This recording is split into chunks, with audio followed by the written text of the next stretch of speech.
What's going on, y'all? Chris from No Limit Squad, your personal Isochain and fitness vlogging channel. Today we're going to go over double progression and single progression, two different types of workouts on the Isochain that we can utilize in order to achieve our goals.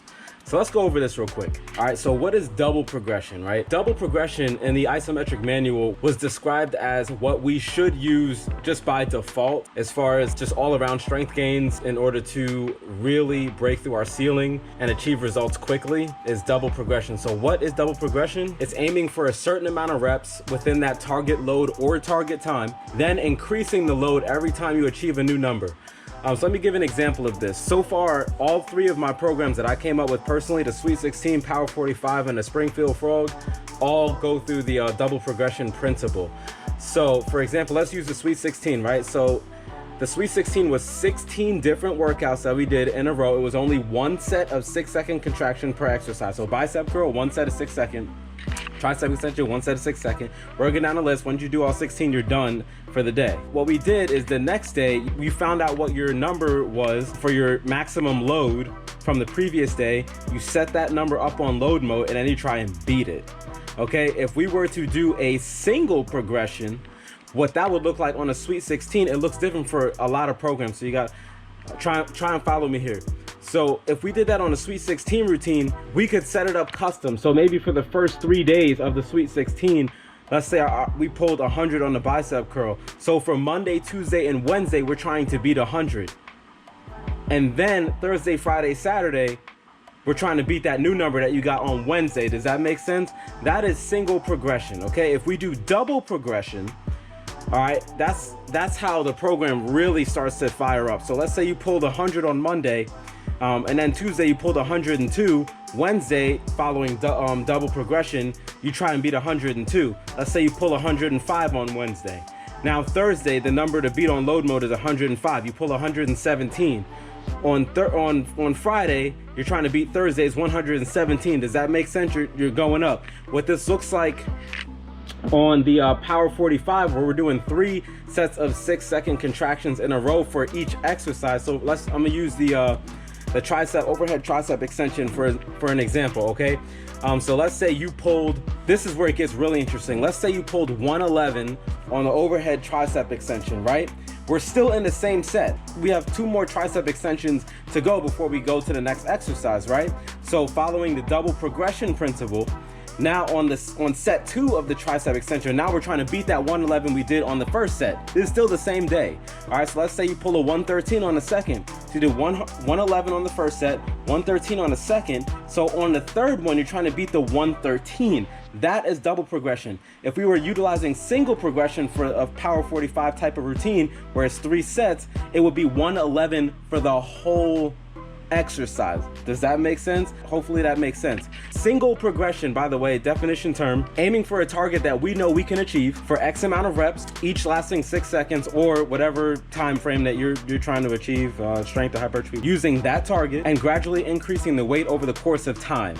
And by time, it means either days or weeks as our strength increases. The reps don't increase, only the load. Does that make sense? So it goes back to what I explained earlier with the Power 45. So we can use the Springfield Frog as well. So for the Frog, we have those every other day. We have those 3 nasty 45-second hypertrophy lifts for 45 seconds. Let's just say for the Zercher squat on the Frog, right? 45 seconds. You're trying to hold 100 for the whole time. For single progression, let's say we use average mode, right? Because I use average mode for each one. Let's just say I pulled a 100 on the average mode for the first 45 seconds on the squat, right? If I'm using single progression, the goal is to beat 100 for each set. So I have 2 more hypertrophy 45-second holds. I'm trying to beat 100 for each one. Does that make sense? Now, if we were going double progression, which is what we should all do, it helps us to really just get to our goals that much faster. I know, especially with these hypertrophy lifts, that it's really attractive to do single because they suck. Hear me out. So if we do double, let's just say we did 100 for the first set of Zercher squat for 45 seconds. And on average mode, we got 100. So now we're trying to beat 100. So we get 103 on the next 45-second Zercher squat hypertrophy lift. So now on the third set, we're trying to beat 103, not 100 from the first set. Does that make sense? That is double progression.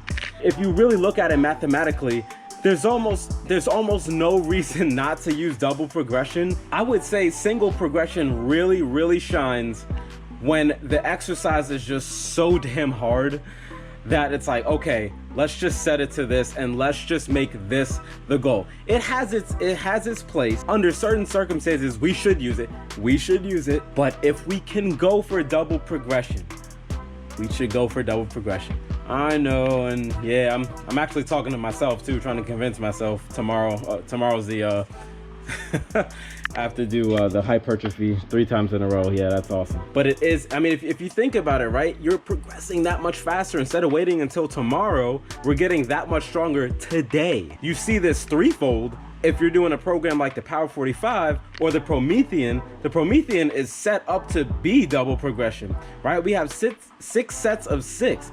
So you have the deadlift, you have the bicep curl, and you have the overhead shoulder press. So if you get the overhead shoulder press and you get 100 on the first one, and then you get 102 on the second shoulder press for the Promethean, you need to try and beat 102. Think about how much stronger you get versus if you just use single progression on the Promethean and you're just trying to beat 100 for all 6. I'm not saying this is a be all end all rule to single progression, but it almost seems like a cop-out. Personal opinion, I could be totally wrong. I could have made this next point its own video, but it really doesn't need to be its own video because it's a really short thing. ISO combination, just make sure that whether it's single or double progression, that you're switching up your program every 6 to 8 weeks, because just like in the weight room, just like in cardio, your body gets used to the demands that you put on it. So you want to make sure that you're switching things up to always be in a state of muscle confusion, always be in a state of confusion, so that we are making progress every 6 to 8 weeks to avoid plateaus. Hope you enjoyed. Thanks for watching. If you liked the video, be sure to drop a like. Go ahead and comment. If you're not yet part of the squad, go ahead and hit that subscribe button. Come join the squad with us. We'll see you in the next one. Peace.